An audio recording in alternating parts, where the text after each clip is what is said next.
warahmatullahi wabarakatuh. Waalaikumsalam warahmatullahi wabarakatuh. Bismillahirrahmanirrahim. Allahumma ftah alaina wa anshur alaina min khazaini rahmatika ya arhamar rahimin.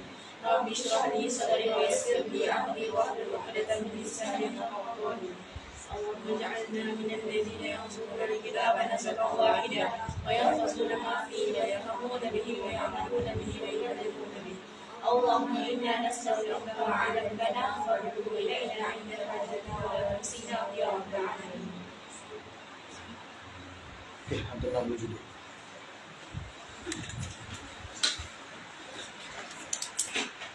Kalau ikut saya pun tak selesai kalau antum Nabi sebenarnya. Ustaz masuk satu jua antum Nabi hormat Ustaz. Sebenarnya Ustaz pun tak selesai sebenarnya, tapi tak apalah. Itu apa?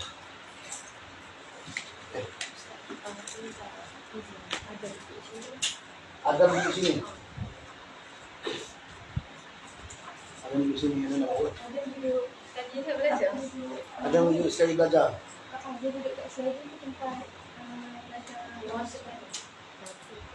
Ya. Dia duduk Di mana? Duduk di mana? sekarang dia duduk kat selagi tu. Ya. Nanti belajar masuk kan. Oh, ada kelas. Sudah ada bukan? Sebab Sudah dia sudah menghadap ada sini. Baiklah. sebab tak ada yang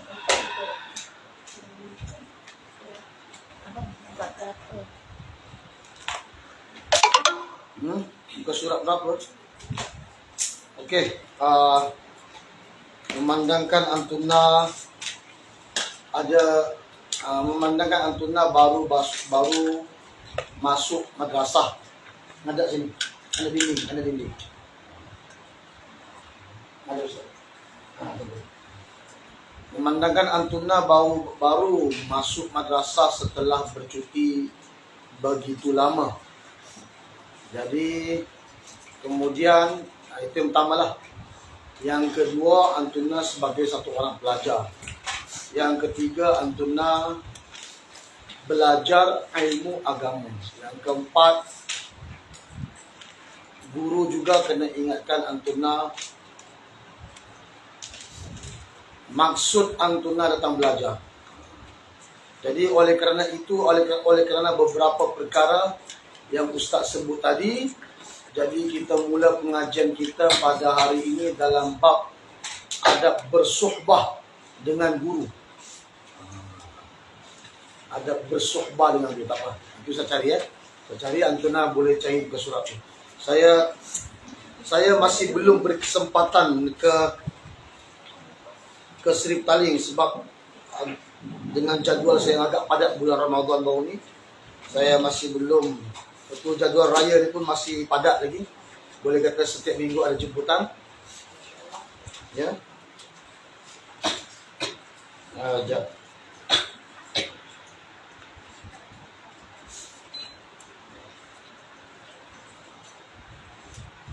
Allahumma salli ala Muhammad.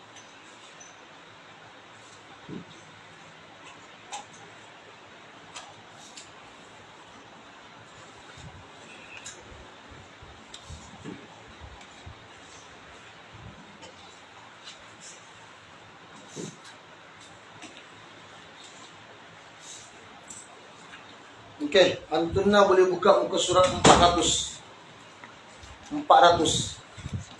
Jadi, seperti mana yang Ustaz sebut tadi, antuna baru balik daripada rumah lebih daripada sebulan. Kemudian antuna kena ingat, antuna adalah pelajar madrasah, orang yang belajar ilmu agama. Kemudian antuna kena perbetulkan niat antuna belajar ilmu agama di madrasah. Kena betulkan niat. Sebab itu Ustaz ambil terus pada adab bergaul. Sebenarnya adab bergaul ni adab bersuhbah.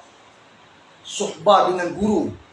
Ni bergaul ni bukan bergaul dengan kawan Nanti bila ustaz baca nanti antum akan dengar. Sebenarnya bergaul tu maksudnya bersohbah dengan guru. Ya. Satu lagi yang ni satu lagi disebabkan ialah ya baru-baru ni kita sambut seperti mana di Malaysia biasanya Hari Guru kan. Hari Guru 16 Mei pada Hari Guru pada setiap tahun. Jadi antuna ada hubungannya dengan guru. Jadi ustaz perlu baca dulu kitab adab bersohbah dengan guru supaya antuna tahu apa maksud antuna belajar di madrasah. Nanti dah lepas habis adab bersohbah ni baru kita masuk balik adab tidur. Adab yang mula-mula tadi kita belajar, yang sambung belajar dulu. Ya. Penting adab bersohbah. Sebab antuna ialah kadang-kadang antuna dah lama duduk rumah 1 bulan lebih. Mungkin ada di antara antuna dia dah lupa cara bergaul dengan guru macam mana, cara hormat guru, suhbah dengan guru, adab dengan guru tu macam mana. Dia dah lupa. Jadi pengajian kita hari ini kena juga dengan antuna sebagai seorang pelajar ilmu agama. Jadi kena bacalah adab bersuhbah. Bergaul maksudnya bersuhbah. Sebab tu sahabat Nabi dia dipanggil sahabah. Sahabah tu daripada kalimah suhbah. Diambil kalimah suhbah. Ada berapa pelajar ini? Ada yang tak masuk sah. Ada yang belum sampai. Dah berhenti berapa orang? 4 orang sekaligus. Yang hari itulah. So ada berapa sekarang? 14. Tak apalah. Siapapun 14 pun. Nampak tak? Sekarang ni dia dipanggil musim pilihan. Bukan musim pilihan, maksudnya musim qabuliat. Orang yang belajar di madrasah, Allah akan pilih hati dia. Setiap hari Allah akan pilih hati dia. Allah akan tengok hati antuna. Sebab tu setiap kali pelajar masuk madrasah dia akan diberi bayan hidayat. Tahu bayan hidayat? Tak tahu? Bayan hidayat itu maksudnya bayan. Yalah, sebab orang yang belajar ilmu agama ni macam orang yang keluar di jalan Allah. Jadi bila orang keluar di jalan Allah ni, dia akan diberi targhib dulu. Targhib tahu? Tahu. Zihin tahu zihin. Zihin diberi apa? Zihin ni sebenarnya otak. Az-zihnu, otak sebenarnya. Tapi dia dalam masa sama maksudnya orang yang bercakap tu dia memberi fikir kepada orang yang mendengar supaya orang yang mendengar tu tahu apa maksud dia datang. Itu. Targhib, bagi semangat pada pelajar dan bagi tahu pada pelajar apa sebenarnya dia punya misi dan visi dia dulu madrasah. Itu dia kena ingat. Sebab tu pelajar ni kalau dia hati dia berbelah bagi dulu madrasah, na'udzubillah min dzalik, Allah akan keluarkan dia daripada madrasah. Jadi sebab tu antuna kena jaga betul-betul hati, kena niat betul-betul belajar betul-betul. Belajar semata-mata nak dapat redha Allah, belajar nak buang kejahilan dalam hati daripada diri, belajar supaya dapat menghidupkan agama Allah Subhanahu wa taala. Barulah bila antuna niat betul-betul begitu, barulah antuna Allah akan kekalkan dalam belajar. Ya. Jadi insyaallah kita akan mulakan pengajian kita.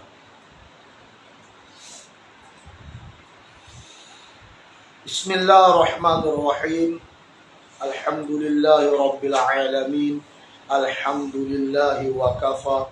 Wassalamun ala ibadihi alladhina astafa. Amma ba'du. Bismillahi ma sya'allah.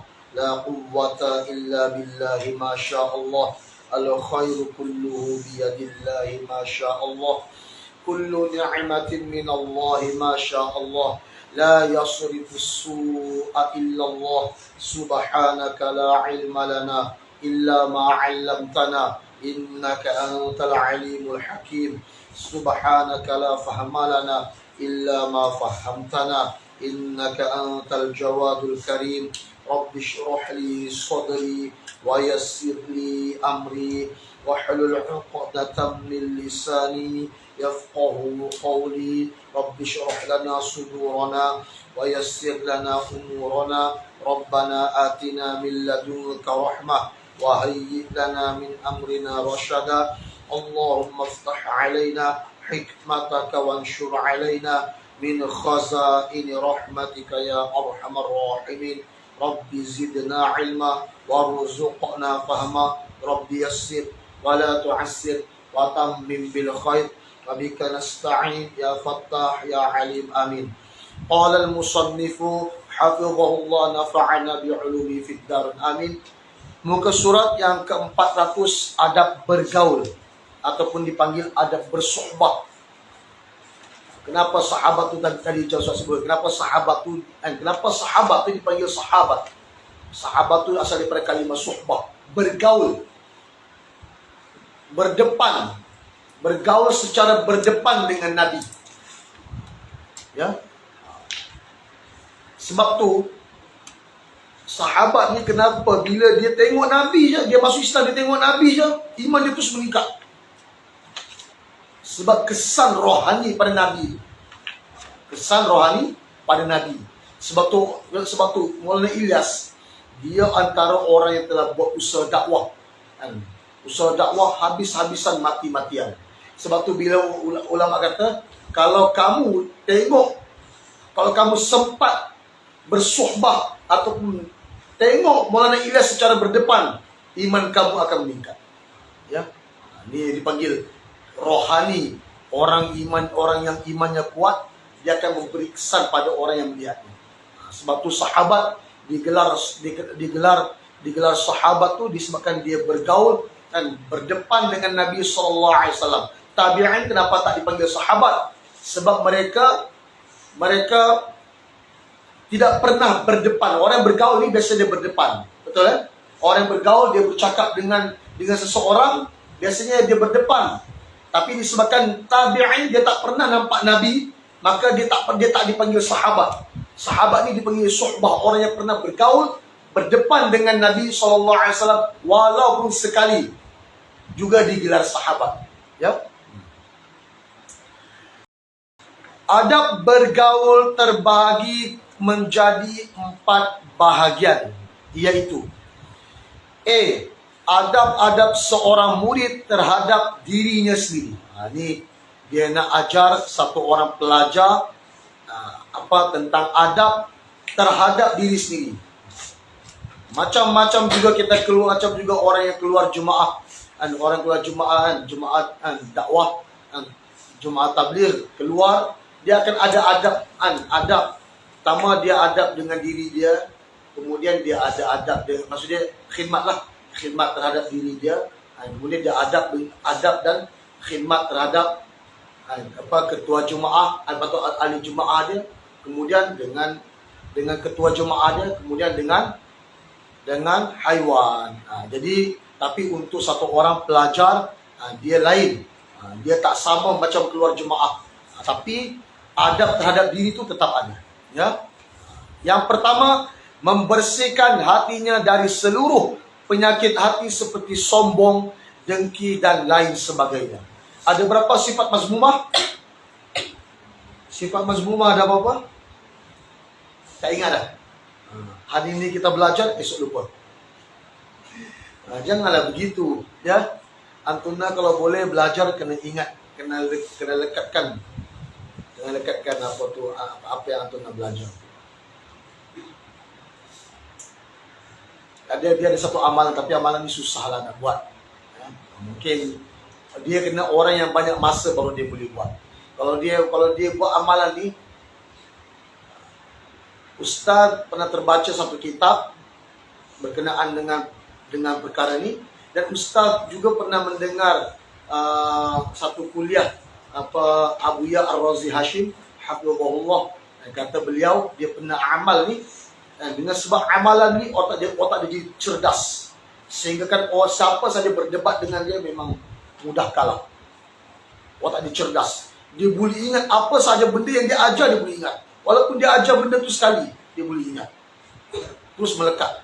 Jadi Antuna belajar, kita kena sebenarnya macam Antuna yang muda-muda di sini, dia mudah ingat.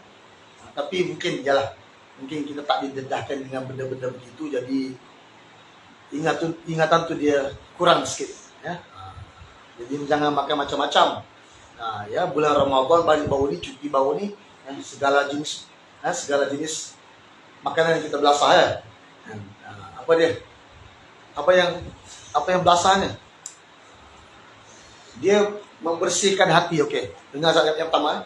Membersihkan hati dari seluruh penyakit hati seperti sombong, dengki dan lain sebagainya.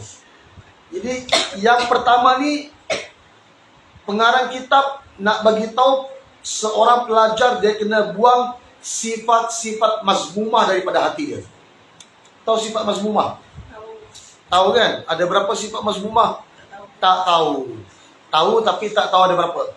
Sifat mahmudah ada 10, sifat yang terpuji, sifat mazmumah yang tak elok, yang buruk juga ada 10.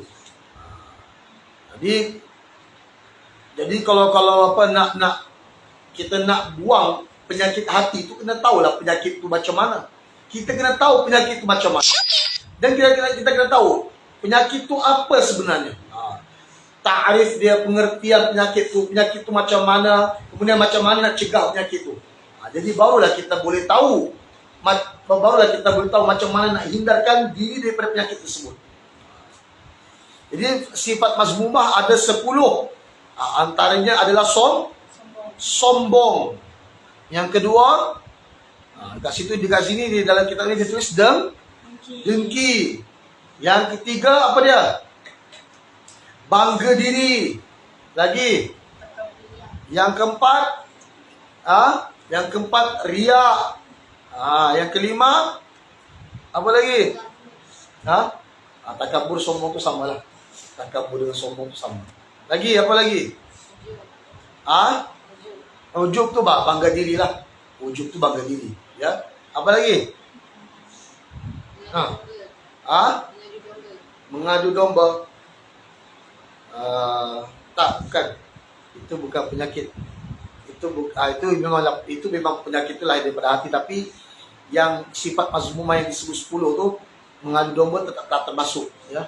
Lagi apa lagi? Hasad. Dengki hasad sama lah. Hasad dengki itu sama.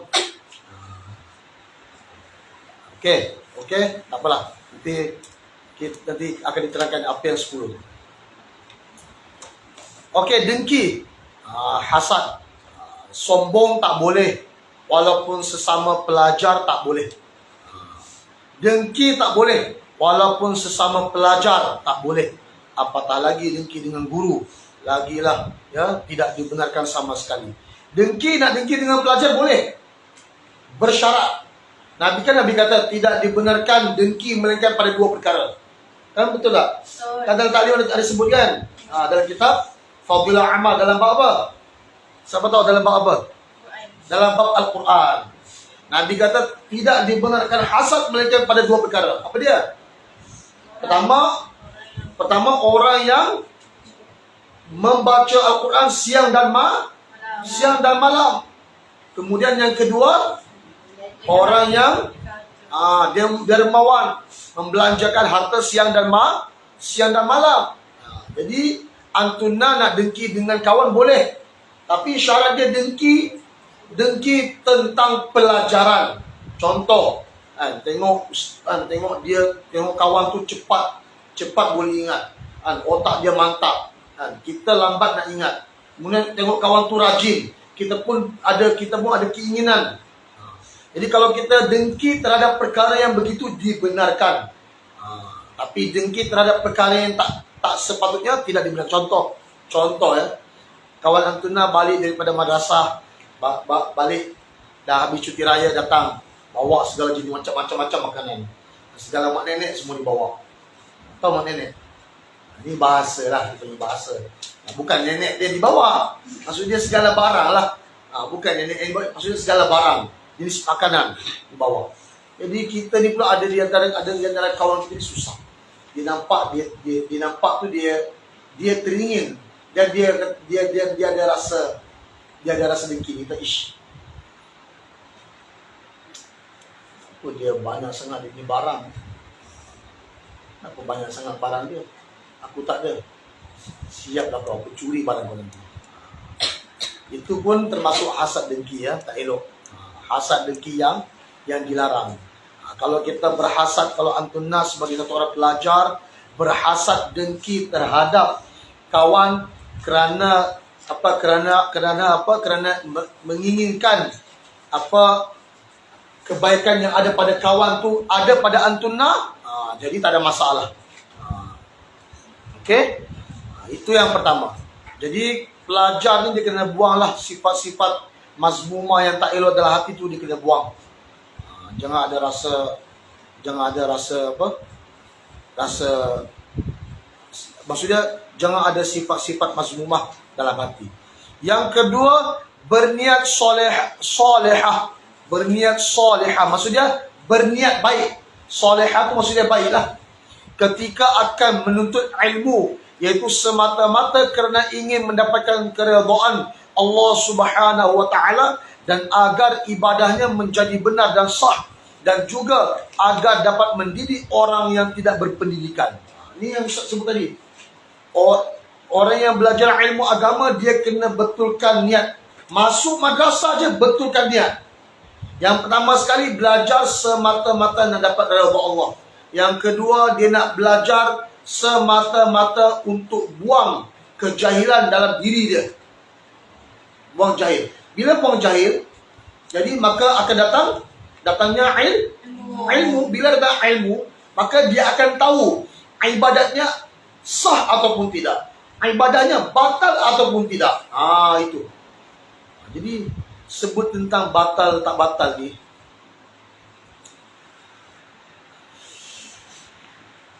anak saya lah, Sabrina, dia ada sebut baru ni. Saya tak tahu lah benda yang dia cakap tu betul ataupun tidak. Jadi saya nak tanya juga Antuna. Sebab dia kata ada antara kawan-kawan dia kata satu orang yang berdarah istihadah tidak boleh sentuh kawan dia yang suci. Betul ke? Ya, betul ke? Orang yang istihadah, dia tak boleh sentuh kawan dia suci. Betul ke?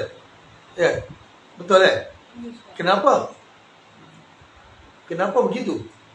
Saya tak tahu macam mana boleh begitu. Betul, kemudian ada dia kata di antara kawan dia kata orang istihadah tak boleh solat berjemaah sekali dengan satu saf dengan kawan-kawan yang lain atau apa yang suci yang lain. Tak boleh. Betul ke? Ya.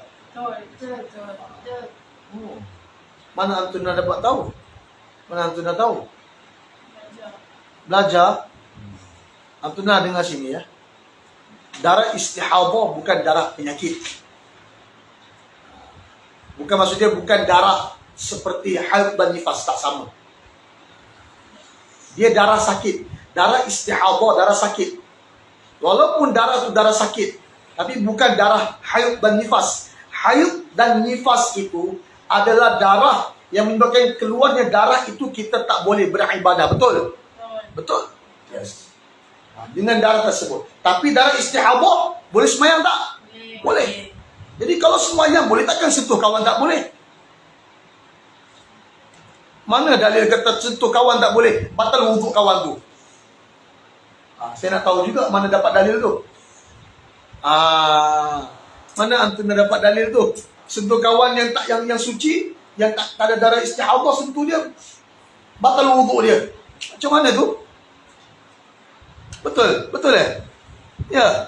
Kemudian tak boleh solat sekali dengan orang yang satu saf. Tak boleh solat dengan orang satu saf, dengan orang istihadah. Betul ke? Ya? Mana Antuna dapat? Orang yang istihadah, dia boleh solat berjemaah sekali satu saf dengan orang yang suci. Tak ada masalah. Orang yang istihadah ni, hukum dia sama seperti orang yang suci. Sama je. Sama. Kalau kata darah tu, kalau dia solat dekat tempat orang yang solat sekali, menyebabkan solat orang lain tak sah. Kalau ikut dia solat pun tak sah. Kalau macam tu. Ini macam mana solat orang lain boleh tak sah disebabkan dia solat, sedangkan dia boleh solat. Ustaz nak tanyalah, sebab anak kata begitu, anak ustaz kata begitu, jadi ustaz tertanya tu. Sebab kat sini kan kita ada sebut dengan belajarnya ilmu akan hilangnya kejahilan, akan datangnya ilmu, sehingga ilmu itu boleh mengesahkan sesuatu amalan kita. Jadi bila ustaz sebut gitu, dia teringat balik soalan anak tu. Anak soal macam tu. Saya pun heran juga. Kan? Macam mana satu orang istihadah, bila dia sentuh kawan yang suci, kan? Kawan yang suci lah, maksud dia bukan istihadah lah. Dia sentuh boleh batal wuduk kawan tu. Kemudian solat sekali, solat tak sah. Macam mana tu? Macam mana tu Ustazah? Saya tak tahulah, sebab saya anak kata dia kata kawan-kawan beritahu macam tu. Betul ke? Betul? Betul. Mana kita nak tahu?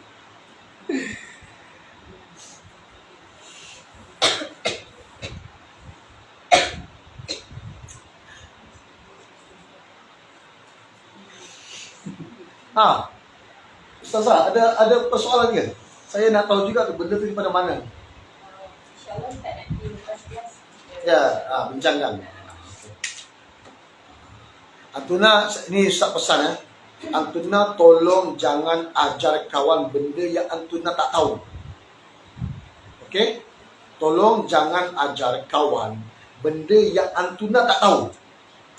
Antuna boleh membawa kepada dipanggil ajaran sesat. Antuna boleh menyebabkan kawan lain dia jadi confused dalam beramal.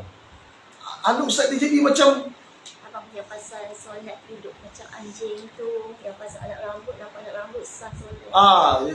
Ada jugalah anak saya dia kata kalau solat nampak anak rambut sikit tak ada masalah. Nampak anak rambut sikit kan tak ada masalah. Dia kata kawan-kawannya beritahu. Saya tak tahulah betul ke tidak kan. Solat macam anjing. Betul solat, kita solat tangan tu kena letak macam tu, tak perlu angkat, kena letak macam tu, macam anjing tu kan. Sedangkan benda tu kan adalah larangan dalam hadis. Jadi dia kata di madrasah, dia kata kawan-kawan tak apa, dia kata boleh letak macam tu kan. Jadi macam saya pun tertanya-tanya juga. Tapi saya yakin benda tu bukan datangnya daripada ustazah. Sebab dia tak sebut nama ustazah, Dia sebut nama kawan. Jadi Antuna, Ustaz minta sangat, Antuna tolong jangan ajar kawan benda yang Antuna tak tahu, yang Antuna tak confirm dengan jawapan tersebut. Boleh? Boleh? Antuna cuba fikirlah. Macam mana satu orang istihadah, kalau dia pegang kawan dia boleh batal wuduk, sedangkan dia sendiri boleh solat. Logik tak? Tak logik. Itu pun saja tak logik tak? Kat situ saja pun dah tak logik. Dia orang istihadah, dia boleh solat, tapi kalau dia pegang kawan dia batal wuduk. Macam mana tu? Yang tu Ustaz jadi heran tu, mana dapat ilmu tu? Ya? Kalau Antuna ada persoalan, Antuna tak faham, boleh tanya. Terus direct boleh tanya Ustaz. Kalau Ustaz ada, Antuna boleh serah pada Ustazah, tanya soalan kepada Ustazah. Kalau Ustaz di sini, tak apalah, lepas ni kita akan buka soalan. Ya? Macam minggu sebelum hari tu kan. Kak Uda banyak tanya kan. Bagus, Masya Allah. Jadi bila dengan sebab timbul persoalan tu, dia akan timbul banyak persoalan lain. Jadi gitu. Okay? Jadi tolong. Kalau Antuna ada persoalan, jangan simpan, terus lontarkan terus pada Ustaz. Kalau Ustaz adalah masa Ustaz mengajar. Kalau tak ada Ustaz, Antuna boleh tanya Ustazah. Ya? Tapi Ustaz akan jawab benda yang Ustaz tahu dia. Ustaz tak tahu, Ustaz tak akan jawab. Okey? Berdasarkan sabda Rasulullah sallallahu alaihi wasallam, innamal a'malu binniyat wa innama likulli imri'in ma nawa. Rawahul Bukhari wa Muslim. Artinya, sesungguhnya amal perbuatan itu tergantung pada niatnya. Setiap amalan itu bergantung pada niat. Dan setiap orang akan memperoleh apa yang telah diniatkannya. Hadis riwayat Imam Bukhari dan Muslim. Sebab tu Imam Asy-Syafi'i dia ambil daripada hadis ni, setiap amalan yang wajib maupun yang sunat kena ada niat. Setiap amalan yang wajib yang kita diperintahkan untuk buat dan amalan yang sunat yang kita diperintahkan untuk buat kena ada niat. Dan ada sebagian amalan kena serentak dengan niat. Ada sebagian amalan niat dulu baru buat amalan tersebut. Ada juga sebagian amalan kalau buat dulu pun tak ada masalah, dia kemudian tak ada masalah. Boleh. Ya. Jadi antuna sebagai pelajar ilmu agama, antuna kena niat apa tujuan dan maksud antuna datang belajar. Kena perbetulkan niat tu. Okey? Boleh? Boleh? InsyaAllah. Betulkan niat ya. Antuna sebenarnya antuna jangan rasa antuna dulu dalam madrasah tak ada apa. Sebenarnya antuna dulu dalam madrasah seperti antuna berada di jalan Allah. Kan Nabi kata orang yang belajar ilmu agama, talibul ilmi, orang yang menuntut ilmu agama, mathalul ladzina yujahiduna fi sabilillah, seperti sama mereka yang berjihad di jalan Allah. Kalau orang yang berjihad di jalan Allah, RM1 dibelanjakan di jalan Allah, Allah gandakan sehingga 700.000 kali ganda. Kalau begitu, ganjaran yang Allah bagi pada orang yang keluar di jalan Allah sama seperti antuna pun dapat begitu. Antuna dapat begitu. Antuna buat satu amalan ketika zaman belajar, Allah gandakan sehingga 700.000 kali ganda. 700.000 kali ganda. Bukan sikit. Ya. Jadi kena betulkan niat untuk ilmu. Yang ketiga, masa hidupnya dan seluruh waktunya dimanfaatkan untuk mempelajari ilmu dan tidak membiasakan diri untuk menunda waktu belajar pada waktu-waktu yang lain, kerana hal ini merupakan pintu pertama dari kegagalan seorang murid dalam menuntut ilmu. Ya, nampak tak ni? Sebab tu Imam Nawawi dia mula belajar umur dalam 19 tahun. 19 tahun. Dia start belajar je, dia telah habiskan seluruh hidup dia untuk ilmu. Bila dia belajar, dia mula belajar je, dia habiskan seluruh hidup dia untuk ilmu. Habis-habisan. Dia tak tunda. Dia ada masa dia tak tunggu dah. Dia terus bagi masa tersebut untuk ilmu. Habis-habisan. Dengan sebab itulah, prinsip itulah yang telah menyebabkan Imam Nawawi tak berkahwin. Sehingga hari ini kita mudah untuk berkahwin. Itu prinsip Imam Nawawi. Imam Nawawi dia telah habiskan seluruh hidup dia untuk ilmu, menyebabkan umat akhir zaman hari ini mudah untuk berkahwin. Sebab dah tak perlu orang kata, dah tak perlu nak tahqiq ilmu, tak perlu nak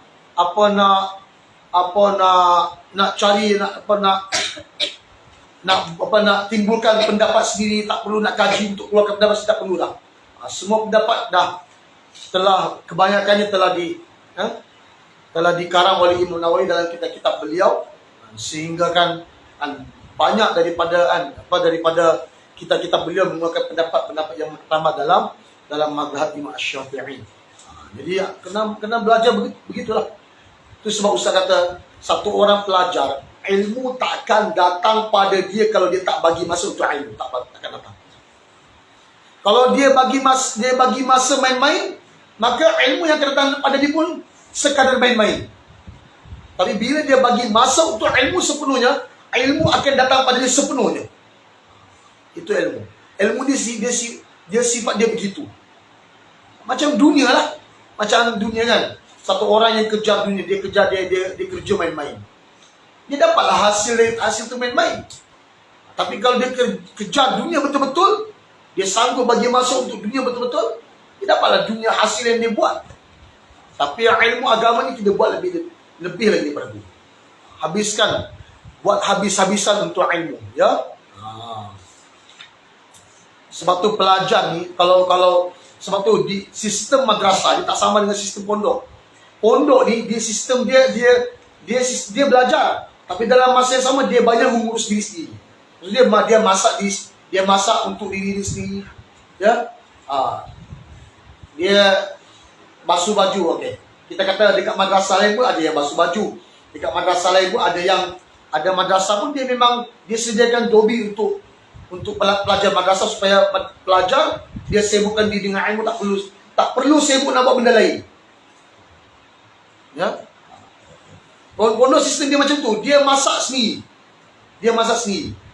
Tapi dekat madrasah dia tak buat macam tu. Sebab kenapa madrasah tak buat macam tu? Sebab supaya pelajar dia boleh bagi tumpuan sepenuhnya untuk ilmu. Supaya dia tak sibuk diri dengan masak. Masak bukan kerja pelajar. Masak tu kerja orang lain. Pelajar dia punya kerja dia untuk belajar. Itu je. Kalau dia bagi masa untuk benda lain, habis. Dia punya pemikiran dia takkan fokus untuk ilmu, tak. Kalau contoh katalah, sebab kan madrasah kan dia fokus belajar. Sebab masak pun dah ada tukang masak. Dia tak perlu dah fikir, aku kena masak apa pagi, aku kena masak apa tengah hari, aku kena beli lauk apa dekat pasar, tak perlu dah. Tapi pondok macam tu. Sebab tu pondok dia belajar lama. Sistem pondok dia belajar 20 tahun baru jadi alim. Madrasah sistem dia 8 tahun dah boleh jadi alim. Jadi sebab tu dia perbezaan sistem pondok dengan madrasah. Sebab tu pelajar tidak boleh disibukkan dengan selain daripada belajar. Kalau disibukkan selain daripada belajar, dia akan hilang fokus untuk belajar. Ya. Jadi kena ingat tu. Kena bagi masa sepenuhnya untuk ilmu. Ya. Yang keempat, menjauh dari keluarga. Sebagaimana nasihat salafus soleh, iaitu al-fikratu idza tawazza'at fasurat an darkil haqa'iq adabul ulama'i wal muta'allimin. Artinya akal fikiran jika berfikir pada beberapa hal, maka akan menjadi lemah untuk memahami hakikat dari berbagai permasalahan. Tengok. Ya, nampak tak? Satu orang, sebab tu Ustaz satu tadi, satu orang pelajar, bila mana dia banyak fikir benda lain selain daripada belajar, jadi fokus dia untuk belajar tu hilang. Antaranya perkara yang boleh memudaratkan seorang pelajar ialah dia tak boleh jauh dengan keluarga, ataupun keluarga tak boleh jauh dengan dia, dengan anak dia. Sikit-sikit nak tengok anak, sikit-sikit nak tengok anak. Anak pula sikit-sikit call mak ayah. Anak pula sikit-sikit salah nak call mak ayah. Macam mana nak dapat ilmu? Kerana Imam Asy-Syafi'i dah pesan, kalau kamu nak dapat ilmu, tinggalkan 3 perkara ni. Nah, Imam Asy-Syafi'i pesan, kalau kamu nak ilmu, tinggalkan 3 perkara. Antaranya apa kata Imam Asy-Syafi'i? Wahjur awrataka. Nabi Imam Asy-Syafi'i kata, tinggalkan ahli keluargamu. Kalau kamu nak ilmu, tinggalkan ahli keluarga. Macam mana anak kita nak dapat ilmu? Sikit-sikit datang jumpa anak. Sikit-sikit datang jumpa anak. Sikit-sikit nak jumpa anak. Rindu ke anak. Macam mana nak dapat ilmu? Macam mana kita pula, satu orang pelajar dapat ilmu sikit-sikit, Ustazah nak call mak, nak call ayah. Kenapa? Rindulah. Baru masuk 2 hari belajar, rindulah. Macam mana nak belajar? Sebab tu nak fokus pada sesuatu permasalahan, sesuatu pelajaran, kena tinggalkan perkara yang tak sepatutnya. Antaranya lagi Imam Syafi'i kata, kalau kamu nak ilmu, kamu kena tinggal watrukil qila wal maqal. Tinggalkan berkata itu, berkata ini. Maksudnya tinggalkan bercakap benda yang tidak ada faedah, dan tinggalkan perdebatan. Tinggalkan. Nah, ilmu kau tinggalkan. Jangan fokus. Jangan yalah, biasa orang biasa pelajar kan. Ustaz pun pernah jadi pelajar. Bila kita datang daripada rumah, datang madrasah, tu cerita macam-macam cerita. Oh, yang raya kau dapat duit raya dapat apa? Saya dapat 500. Saya dapat 100 je. Macam mana kau boleh dapat 500? Tak macam mana aku dapat 500? Kau dapat 100? Kan? Keluarga kau lain. Dia duduk cerita. Hari tu kau balik kampung tak? Dia duduk cerita lah. Cerita tak. Benda yang tak sepatutnya dia tak payah cerita. Imam Syafi'i kata, kalau kamu nak ilmu, tinggalkan percakapan yang tidak ada faedah. Tinggalkan. Ya? Jadi sebab tu, kalau nak ilmu, tinggalkan keluarga. Tengok ni kan dia beritahu yang keempat, menjauh daripada keluarga. Ya? Boleh? Adam? Ya? Sikit-sikit nangis. Ya, nak balik rumah. Okey, yang kelima, redha dengan sedikitnya makanan atau minuman yang diterima. Masya Allah. Ini yang susah bagi seorang pelajar madrasah. Ya. Tapi ustaz dapat perkhabaran dalam madrasah, antara madrasah yang banyak ustaz jumpa, banyak ustaz pergi. Ini antara madrasah memang yang kata memang dititik beratkan tentang makanan. Jadi baguslah. Jadi kalau antuna makan sikit tu, antuna tak makan banyak, mudah untuk antuna belajar. Ini antara sikap satu orang pelajar, adab sebagai orang pelajar, dia kena redha masa zaman dia belajar makan sikit. Kena redha. Sistem madrasah macam tu, terima. Bismillah. Tak perlu merungut. Ustaz, anak saya tak cukup makan. Wah. Anak saya sebelum masuk madrasah saya bagi makan macam-macam, Ustaz. Anak saya masuk madrasah kurus. Apa kurusnya? Makin debak lagi ada. Ya? Ya, gitu. Kalau di masa zaman Ustaz belajar di sini kita makan banyak sebab boleh tambah. Tapi memang zaman kami belajar, kami tak digalakkan berpuasa selalu. Ada memang di antara pelajar-pelajar tu dia minta izinan khas daripada ustaz. Dia nak puasa Isnin Khamis, dibenarkan. Sebab tengok pada pencapaian dia belajar macam mana. Ada masa zaman ustaz belajar di sini tadi. Tapi kebanyakan pelajar kami tak dibenarkan untuk berpuasa Isnin Khamis. Dan kami tak dibenarkan untuk berlapar. Sebab satu orang pelajar dia susah untuk belajar kalau dia betul-betul lapar, susah belajar. Tapi ada kalanya memang ada bagusnya. Ada sistem madrasah, sebagai madrasah, sistem madrasah, dia bagi pelajar, orang kata makan sedikit, bukan maksudnya berlapar, makan sedikit supaya senang untuk belajar. Bukan maksud dia suruh berlapar, tak. Berlapar ni kira lapar, kira maksudnya tak bagi makan lah. Ini bukan tak bagi makan, maksudnya bagi makan tapi sedikit. Ya, supaya mudah belajar. Okey. Keenam, meyakini dalam hati bahawa Allah Subhanahu Wa Taala akan menjamin rezekinya secara khusus. Ini yang Nabi bagi tahu. Satu orang yang kejar dunia akan lari daripadanya. Satu orang yang kejar akhirat, dunia akan datang tunduk hina padanya. Ini antuna belajar ilmu agama, antuna kena yakin Allah bagi rezeki, bukan makhluk yang bagi rezeki. Ustaz ingat lagi masa ustaz masa ustaz ngaji dekat Kedah dulu. Masa tu kaki ustaz ni kena minyak panas. Minyak tu zaman ustaz ngaji dulu, setiap hari Jumaat pelajar kena masak sendiri. Setiap hari Jumaat pelajar kena masak sendiri. Kita masak sendiri. Masak, ustaz masak. Masa tu giliran ustaz hari Jumaat. Ya tak tahu lah, mungkin ada dosa ustaz, Allah Ta'ala nak ampun. Pak, kena kaki ustaz. Habis melecet, kena minyak panas. Bukan air panas, minyak panas. Minyak bau tengah mendidih tu. Kena kaki ustaz. Dia usah masuk hospital, masuk ICU. Bila masuk ICU tu adalah pakcik sebelah tu, dia datang ziarah anak dia. Dia datanglah ke ustaz sebab dia tengok kawan-kawan ustaz semua datang ziarah kan.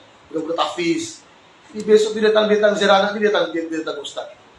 Kita cek belajar mana dia kata. Dia biasalah di pelak Kedah ni kan. Kita cek belajar mana. Cek belajar mana tu dekat dekat Al-Batah. Kat mana? Madrasah tahfiz tu yang dekat sebelah Darussalam dah. Oh. Ni cek nak tanya ni. Cek belajar tahfiz ni. Esok dia dah besar nanti nak bagi anak bini makan apa? Nak bagi takkan nak bagi makan pasiak. Ustaz jawablah balik dekat pada. Esok nanti kalau cek dah besar nanti esok cek dah kahwin, mestilah nak bagi anak bini makan nasi. Takkan nak bagi makan pasiak. Alhamdulillah, kesan daripada belajar sampai hari ni Ustaz tak pernah makan pasir lagi. Makan KFC lagi ada. Bukan kata KFC, segala jenis makanan semua makan.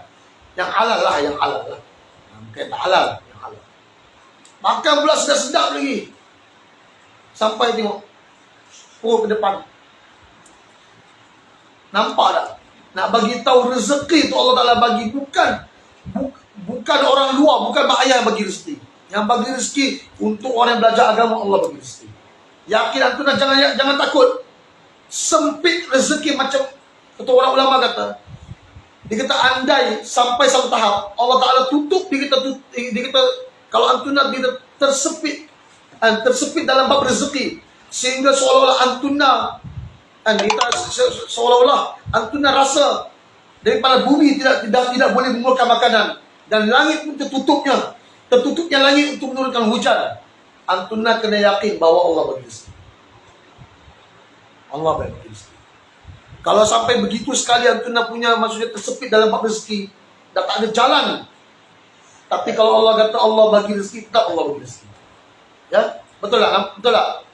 Betul. Kan cerita Nabi Yusuf. Kan Nabi Yusuf kan? Nabi Yusuf bila dia digoda oleh ibu angkat dia. Ibu angkat dia dah kunci dah semua pintu dah kunci. Semua pintu dah kunci dah. Kunci siap dengan mangga sekali kunci. Tapi disebabkan Nabi Yusuf dia jaga takwa dia pada Allah. Dia takut pada Allah. Orang yang bertakwa ni Allah akan buka rezeki dia perjalanan yang tak disangka-sangka. Wa may yattaqillaha yaj'al lahu makhraja wa yarzuquhu min haitsu la yahtasib. Wa may yatawakkal 'ala Allahi fa huwa hasbuh. Innallaha balighu amri. Qad ja'ala Allahu likulli syai'in qadra. Betul? Betul tak? Betul tak? Kita tak ingat dah. Quran tak ingat. Biarlah. Ada orang tak hafal lagi. Juz 28 tak hafal. Tak hafal. Tak ada hafal juz 28.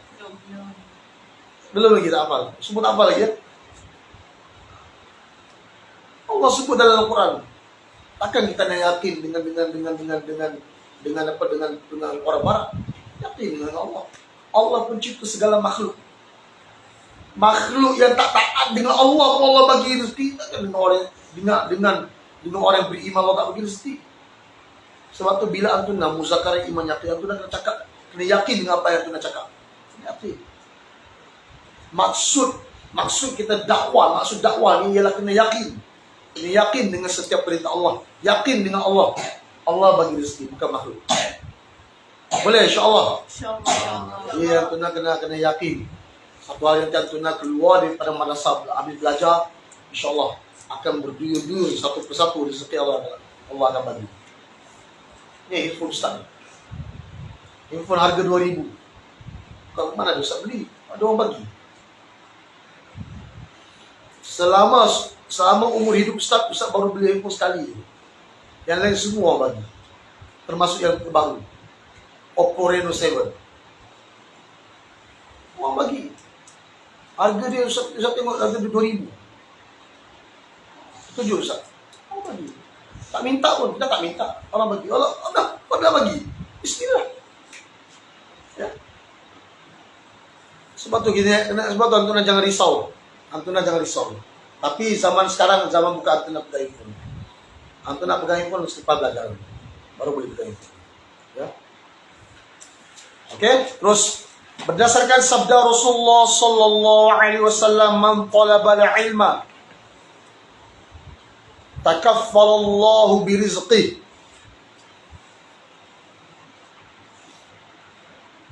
Akhrajahu al-Khatib fil Jami'. Artinya barang siapa yang sibuk mencari ilmu agama, maka Allah yang akan menjamin terhadap rezekinya secara khusus. Hadis riwayat Imam Khatib. Ya. Masya Allah. Jadi ini hadis Nabi. Nabi dah bagi tahu orang yang belajar ilmu agama, Allah Subhanahu wa taala akan bagi rezeki khusus untuk dia selepas dia belajar. Bukan kata rezeki khusus selepas dia belajar, tapi sebelum belajar, lepas dia belajar, Allah bagi rezeki khusus. Tapi zaman dia belajar pun Allah bagi rezeki dah. Betul tak? Betul tak? Dan zaman tu nak belajar ni kan orang bagi macam-macam, betul? Orang hantar tu makan, orang hantar ni makan, orang hantar tu makan, orang hantar ni makan. Sampai dia tak makan lah. Kan? Kadang sampai muntah, buang tu. Betul tak? Zaman antuna belajar pun Allah dah layan macam tu. Apalagi lepas antuna belajar. Lagi Allah layan lagi dahsyat. Ya. Jadi teruskan belajar. Orang-orang bukan setakat orang yang belajar sahaja Allah jamin rezeki dia khusus. Tapi orang yang belajar ni, siapa saja kaitan dengan dia yang memudahkan untuk dia belajar, orang tersebut pun Allah bagi rezeki. Contoh, antuna kan? Antuna siapa yang hantar antuna belajar? Mak ayah. Mak ayah yang hantar antuna belajar dan mak ayah yang tanggung yuran perbelanjaan antuna. Mak ayah juga Allah Ta'ala mudahkan rezeki dia. Kisah dekat zaman Nabi kan, ada dua bersaudara, si A dengan si B. Si A ni dia tanggung saudara dia belajar. Dia tanggung. Dia tak belajar ilmu agama. Dia cari duit supaya dia tanggung saudara dia belajar ilmu agama. Jadi si B ni dia tak ada kerja lain. Dia belajar dengan Nabi. Setiap masa dia duduk dengan Nabi, belajar ilmu agama dengan Nabi. Kemudian satu hari itu si A ni datang pada Nabi. Dia mengadu, kata, "Ya Rasulullah," dia kata, "saudara saya dia kata si B." Dia kata, bukanlah nama dia si B, adalah nama sahabat tu, tapi itu perumpamaan lah. Ya, saudara saya dia kata si B tu asyik belajar dia kata. Tak nak cari rezeki, tak nak cari duit lah, maksudnya tak nak bekerja. Asyik cari duit je. Aku jadi dia kena tanggung dia belajar. Apa kata Nabi? Nabi kata, mungkin rezeki yang kamu dapat adalah hasil daripada berkat daripada saudara kamu belajar. Jadi antuna jangan risau. Rezeki mak ayah yang kamu dapat hari ini sebenarnya adalah sebagainya hasil daripada keberkatan kamu belajar ilmu agama. Jadi gitu. Yang ketujuh, membagi waktunya. Waktu belajar, kamu dah ada waktu belajar, jadi kena belajar sungguh-sungguh. Dan manfaatkanlah sebahagian besar dari waktunya untuk belajar. Kerana itulah waktu yang paling mulia bagi seorang murid. Ya. Jadi antuna dah ada masa kan?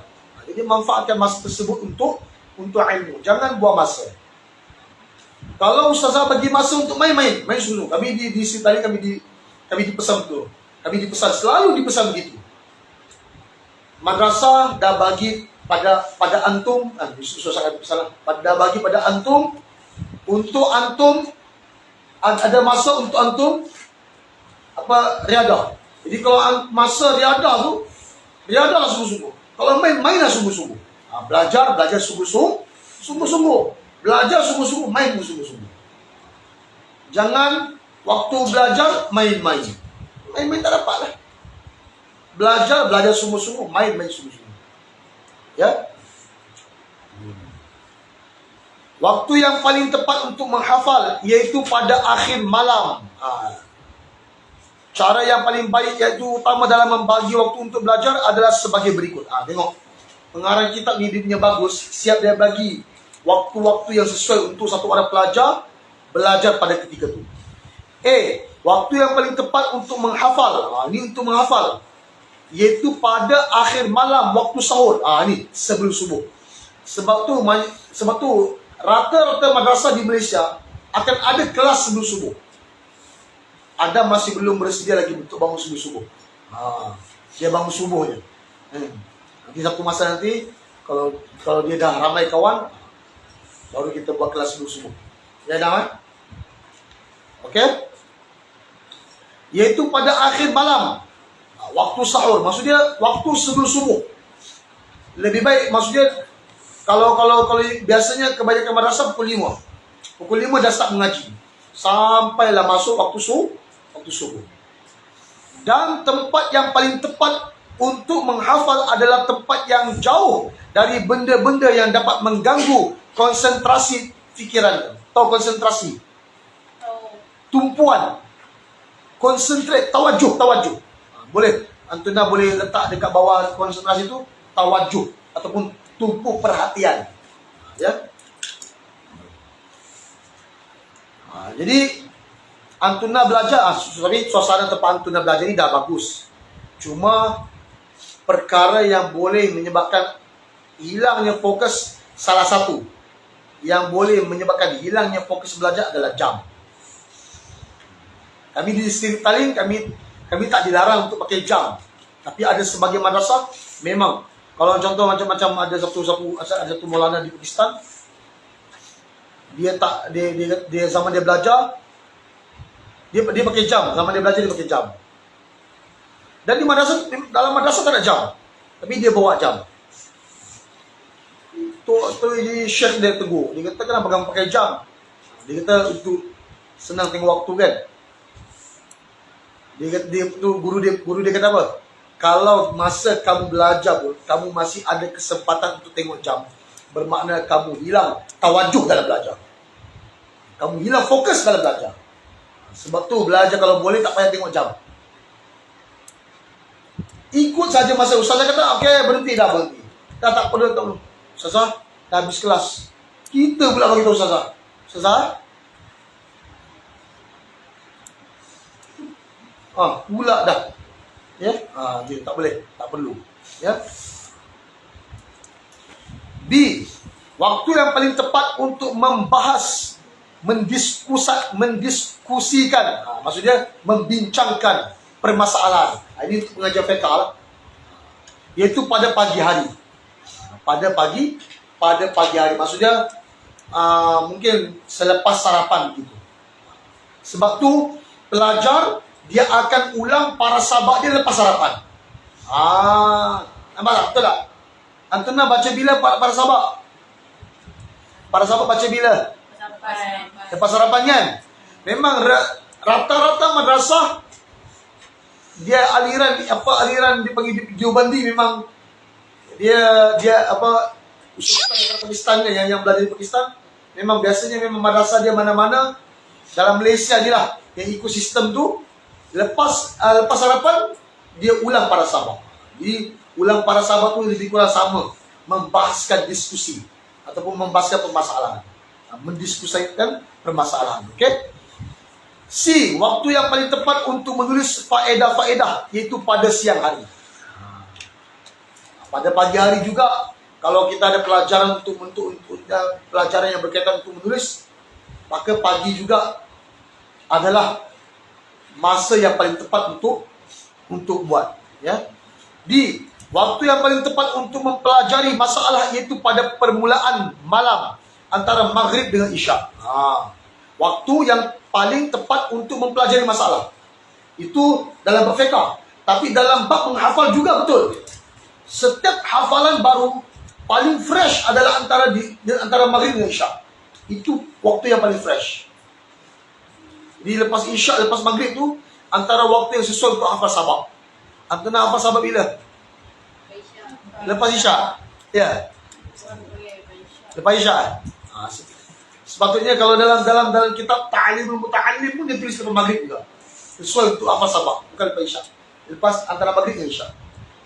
Ini tak apalah, sistem madrasah kan. Kalau sistem madrasah kita nak ikut je lah. Mana-mana pun boleh. Dia Dia kalau mau tak mau, dia kalau rasa malas tu ya, dia tak datang lah. Dia malas dia tak dapat lah. Ketahuilah, menjaga waktu pada malam hari lebih utama daripada menjaga waktu pada siang hari. Maksudnya apa?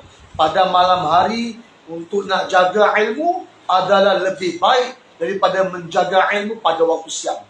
Ini adalah dalam bab untuk ilmu lah. Dalam bab untuk ilmu, malam hari adalah waktu yang paling sesuai untuk menjaga ilmu, untuk menghafal, muzakarah, hafal baca segala hafalan yang perlu dibaca, ya. Ke-8, tidak makan terlalu kenyang. Ini betul lah tadi, seperti mana yang kita baca dalam adab yang kelima tadi, ya. Adab terhadap diri sendiri, ya. Adab belajar terhadap diri sendiri, ya. Tidak makan terlalu kenyang supaya dapat membantu dirinya dalam memahami masalah-masalah dan mempermudah baginya untuk menghafal. Permudah baginya untuk menghafal. Kerana banyak makan akan menyebabkan banyak minum. Orang yang banyak makan mesti banyak minum. Lagi-lagi kalau dia makan pedas, lagi banyak minum. Sebab tu pelajar digalakkan jangan makan pedas. Kalau makan pedas, dia lagi pedas, lagi banyak minum. Betul?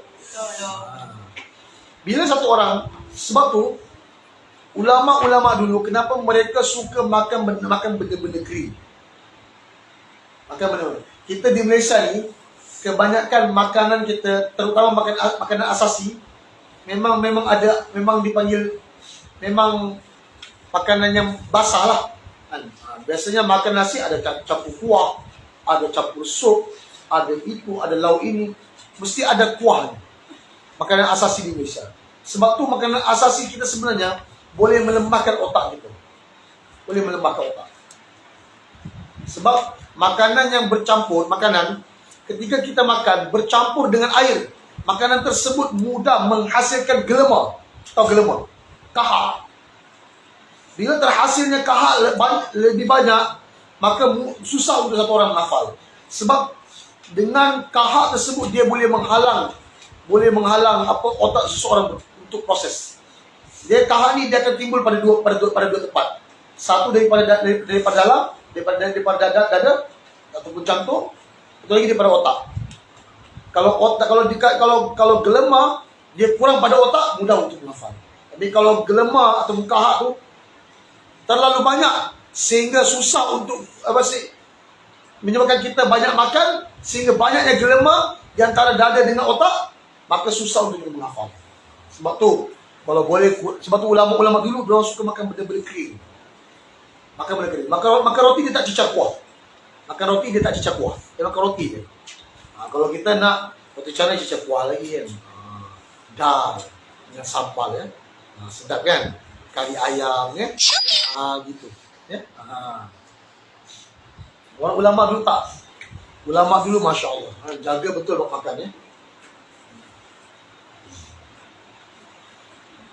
Sebab tu kalau orang makan kismis kan, dia digalakkan ketika dia makan jangan minum air. Dia makan. Sebab kismis dia antara makanan yang boleh menghasilkan panas dalam badan. Bila panas, otomatik gelema tadi dia akan cair. Bila gelema atau kahak tadi cair, jadi dia akan mudah keluar daripada badan seseorang, sehingga bila banyak keluar gelema tu, dia mudah untuk menghafal. Sebab tu bagus untuk pelajar ni dia makan kismis. Kismis pun dia antara makanan kering lah, dia betul. Kismis untuk memudahkan untuk menguatkan hafalannya. Kerana banyak makan akan menyebabkan banyak minum. Ya. Dan banyak minum akan menyebabkan banyak tidur. Bila banyak makan, banyak minum. Bila banyak minum, badan jadi berat. Bila badan jadi berat, mudah mengantuk. Jadi bila ngantuk nak tidur. Itu kesannya. Bila banyak makan, banyak minum. Bila banyak minum, badan akan mudah jadi mengantuk dan akan tidur. Tapi Imam Syafi'i pernah sebut orang perut besar yang sebenarnya tak elok kan. antara perkara yang perkara yang tidak elok bagi satu orang ulama, satu orang alim, kan?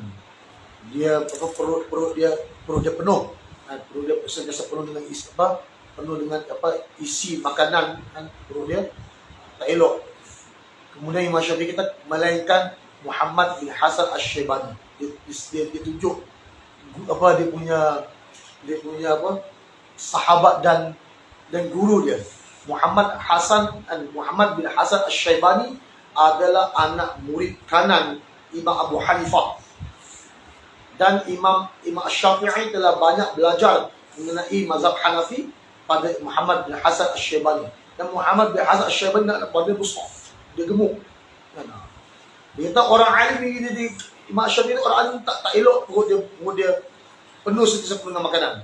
Melainkan Muhammad bin Hasan Asy-Syaibani. Dia tunjuk guru dia, sahabat debat dia, sahabat muzakarah dia. Sebab apa? Walaupun dia kata dia gemuk, walaupun dia kata badan Muhammad bin Hasan Asy-Syaibani, tapi dia satu orang alim yang otak dia cerdas. Masya-Allah, hebat. Ya. Cerdas lagi, alim lagi. Amal ibadat tak usah cakap lah. Ya, amal ibadat tak usah cakap lah. Sebab tu kalau nak tahu satu antara ciri-ciri orang bertakwa adalah orang alim. Ustaz bukan alim, Ustaz bukan alim. Ustaz kampung je. Ustaz kan ngajar kita adab je lah. Kita lain, kita besar, Ustaz tak boleh ngajar. Ustaz tak pandai ngajar. Itu adalah hakikat dan fakta. Ya. Jadi nak tahu satu orang itu bertakwa atau tidak, dia kan Allah sebut dalam surah Al-Fatir. Ingat tak? Siapa hafal surah Al-Fatir? Juz 22. Juz 22. Hafal tak? Dah hafal juz 22. Surah Al-Fatir. Kan Allah sebut, wa minan nasi wad dawabi wal an'ami mukhtalifun alwanuhu kadzalik innama yakhshallaha min ibadihil ulama. Allah sebut dalam surah Al-Fatir juz 22. Ayat berapa tu? Surah Al-Fatir. Kalau saya tak silap, ayat tu ayat 21. Ayat 21. Surah Al-Fatir. Allah sebut hanya sahaja orang yang takut pada Allah ialah ulama, orang alim. Ya. Jadi itu ciri-ciri orang bertakwa. Takwa dia mesti takut lah. Takwa atau takwa? Takwa tau. Kan kita baru ni kita puasa kan? Betul? Wah, kita baru ni kita puasa. Dan sepatutnya hasil daripada puasa satu orang beriman boleh menghasilkan takwa. Sebab adalah dalam ayat dalam surah Al-Baqarah tu, juz 2. Surah Al-Baqarah juz 2. Allah Subhanahu wa taala sebut, ya ayyuhalladzina amanu kutiba alaikumus-syiyamu kama kutiba alal ladzina min qablikum la'allakum tattaqun. Siapa hafal juz 2? Angkat tangan. Banyak hafal Apa yang hafal? Hafal lah. Tak hafal lagi. Juz 2. Ya. Allah Subhanahu wa taala sebut di akhir ayat Allah sebut la'allakum tattaqun. Dengan sebab amalan puasa boleh melahirkan takwa. Allah kata pasti dan pasti kamu akan menjadi orang yang bertakwa. Amalan puasa boleh menghasilkan takwa dalam diri seseorang. Tapi kalau dengan sebab puasa dia tak boleh melahirkan takwa, maka puasa dia ada something wrong. Ada something wrong dalam bab puasa dia. Sebab tu puasa kena betul-betul. Bukan puasa semata-mata jaga tidak makan dan tidak minum. Tapi berpuasa ialah untuk melahirkan takwa. Jadi apa maksud takwa? Dia disebut takwa. Apa maksud takwa? Takut pada Allah. Ulama kata maksud takwa, dengar betul. Ulama kata maksud takwa adalah mengerjakan seluruh perintah Allah dan meninggalkan seluruh larangan Allah. mengerjakan kesemua perintah Allah dan meninggalkan kesemua larangan Allah. Kemudian ulama kata apa? Dalam bab mengerjakan perintah Allah, apa kata ulama? Kerjakanlah perintah Allah semampumu. Semampumu. Wajib, dalam bab yang wajib, mampu tidak mampu kena mampu tidak mampu kena buat. Tapi dalam bab yang sunat, kerjakan semampumu. Tapi dalam bab meninggalkan perintah Allah, secara total semua, mampu tidak mampu kena tinggalkan perintah, kena tinggalkan larangan Allah. Antara ciri-ciri takwa ialah meninggalkan segala dosa. Dalam bab meninggalkan dosa, dia tak boleh kata, Ustaz, dosa ni saya tak boleh tinggal lah Ustaz. Kenapa? Saya tak mampu lah, tak ada. Dalam bab meninggalkan dosa tidak ada istilah mampu tak mampu. Dalam bab meninggalkan dosa secara total 100% kena tinggalkan. Mampu tak mampu kena tinggal. Itu baru takwa. Itu nama takwa. Boleh insya-Allah. Insya-Allah. Jadi sepatutnya kan, puasa Ramadan baru ni kita dah boleh melahirkan takwa dalam diri kita. Tapi nak tahu takwa tak takwa, tepuk dada tanya diri masing-masing. Dan diri masing-masing. Adakah saya telah sempurnakan hak Allah dalam bab Ramadan, dalam berpuasa baru-baru ini? Hari ini kita sempurnakan banyak dah kita sempurnakan hak orang ni semua kita sempurnakan. Tapi hak Allah Taala mana pergi? Kita bernafas, kita makan, semua nikmat daripada Allah. Tapi hak Allah kita tak sempurnakan. Tapi dalam bab hubungan sama manusia, kita punya nak jaga hati, kita sanggup sempurnakan segala hak orang. Tapi hak Allah Taala kita tak sempurnakan. Termasuk yang bercakap. Ya. Boleh insya-Allah. Insya-Allah. Sebab tu kita kena istighfar selalu disebabkan dosa yang kita buat. Dosa apa? Dosa apa?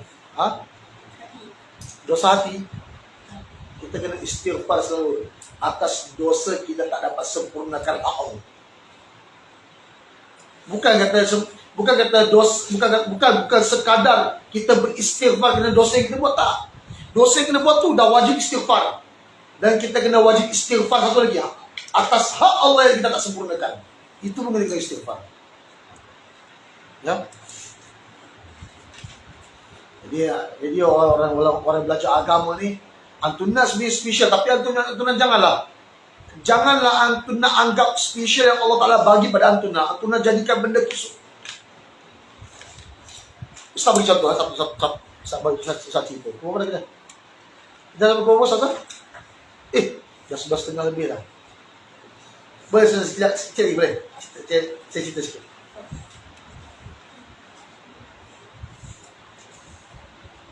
Kan ada satu kisah di zaman Nabi dulu kan. Ada satu orang pembunuh. Dia telah bunuh 99 orang. Dia telah bunuh 99 orang dibunuh. Kemudian dia tiba-tiba muncul dalam diri dia keinginan untuk bertaubat. Dia pergi jumpa satu orang ustaz ni. Dia kata Syekh, dia Assalamualaikum. Waalaikumsalam. Apa hajat kamu kemari? Dia kata Syekh, saya ingin bertaubat. Apa dosa yang kamu buat? Dia kata saya telah bunuh 99 orang. Mana boleh dia kata? Allah takkan terima taubat kamu. Sebab kita membunuh. Kita membunuh manusia itu adalah dosa besar. Kita nyawa itu hak. Nyawa itu adalah hak Allah. Hanya Allah saja layak mengambil nyawa. Kamu ambil nyawa manusia, kamu bunuh manusia. Kamu tak layak. Taubat kamu tak layak diterima. Dia kata alang-alang dah 99 orang, baik saya cukupkan 100. Sangat. Dia bunuh Syekh tu. Dan alang-alang 99, baik saya cukupkan 100. Dia bunuh Syekh tu. Kemudian dia pergi. Tapi dalam hati tu perasaan ingin bertaubat tu ada lagi. Dia pergi lagi. Dia pergi lagi, jumpa lagi satu syekh, tuan guru. Kata Syekh, Assalamualaikum. Waalaikumsalam. Kata Syekh, dia kata, saya ingin bertobat. Apa dosa kamu buat? Dia kata, saya telah bunuh 99 orang. Tapi masa saya jalan tadi, sebelum saya datang ke sini, saya ada jumpa satu orang syekh. Saya cakap benda yang sama, saya nak bertobat. Dia kata, tobat saya tak diterima. Alang-alang 99, saya dah cukupkan 100. Saya bunuh syekh tu. Dia kata. Saya dah bunuh 100 orang. Dia kata, Syekh, adakah taubat saya diterima? Dia kata, Syekh tu kata, Allah pasti akan terima taubat kamu. Kan Nabi kata dalam hadis, ada dalam hadis qudsi, Allah Subhanahu wa taala kata, law amiltumul khataya hatta mala'atis sama fataballahu thumma nadimtum fataballahu alaikum. Sekiranya kamu, Allah kata, sekiranya kamu buat dosa, terus-menerus melakukan dosa sehingga dosa kamu mencecah langitku, Allah kata, kemudian kamu menyesal dan bertobat, pasti Allah Subhanahu wa taala akan terima taubat kamu. Tapi janganlah dengan sebab hadis ni, kan? Dengan sebab kisah ni, satu orang yang bertobat, Allah pasti akan terima taubat dia. Janganlah dengan sebab hadis ni kita, kalau Allah nak terima taubat saya kena buat dosa ke? Tak, bukan begitu. Macam contoh antuna kan, orang yang belajar ilmu agama ni sentiasa diampuni dosa. Jadi kalau ustaz kata orang yang belajar ilmu agama dosa sentiasa diampuni, jadi kalau macam tu saya boleh buat dosa lah. Janganlah begitu. Bukan maksud dia kalau satu orang bertaubat tetap diampunkan dosa, boleh buat dosa, tak. Macam antuna kan, antuna orang yang belajar ilmu agama diberi keistimewaan, Allah sentiasa ampunkan dosa sebab sentiasa dalam niat belajar. Allah sentiasa ampunkan dosa. Tapi janganlah antum nak ambil kesempatan untuk buat dosa. Tak bolehlah begitu. Tak boleh begitu. Tapi pastikan kita kena bertaubat pada Allah Subhanahu wa taala atas setiap hak Allah yang kita belum tunaikan. Kita belum sempurnakan hak Allah. Banyaklah dosa kita. Banyak. Lagi-lagi lah kita balik bangun cuti kan. Puasa entah ke mana. Kan? Puasa entah ke mana. Asyik fikir raya je. Jalan sana sini. Ya. Jadi itulah. Banyak taubat. Semoga Allah Ta'ala terima taubat kita. Semoga Allah mudahkan kita belajar. Mudahkan kita belajar, kena banyak istighfar, banyak taubat. Kadang-kadang kita rasa kita belajar agama kan. Nantilah saya taubat, saya muda lagi. Saya kan belajar agama. Jangan ada rasa begitu. Antuna belajar agama, antuna kita kena rasa sentiasa nak bertaubat. Sebab antara ciri-ciri orang bertakwa, dia sentiasa kembali pada Allah. Tahu maksudnya kembali pada Allah? Tahu tak? Antara ciri-ciri orang bertakwa ialah dia sentiasa kembali pada Allah. Apa kembali pada Allah? Maksudnya dia sentiasa bertaubat pada Allah. Dia sentiasa bertaubat pada Allah. Kejap Assalamualaikum.